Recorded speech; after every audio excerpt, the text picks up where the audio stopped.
اور رحمان کے بندے تو وہ ہیں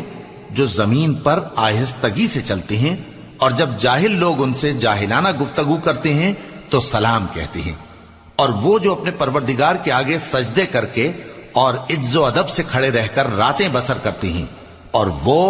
جو دعا مانگتے رہتے ہیں کہ اے پروردگار دوزخ کے عذاب کو ہم سے دور رکھیو کہ اس کا عذاب چمٹنے والا ہے، بے شک دوزخ ٹھہرنے اور رہنے کی بہت بری جگہ ہے۔ اور وہ کہ جب خرچ کرتے ہیں تو نہ بیجا اڑاتے ہیں اور نہ تنگی کو کام میں لاتے ہیں، بلکہ اعتدال کے ساتھ، نہ ضرورت سے زیادہ نہ کم۔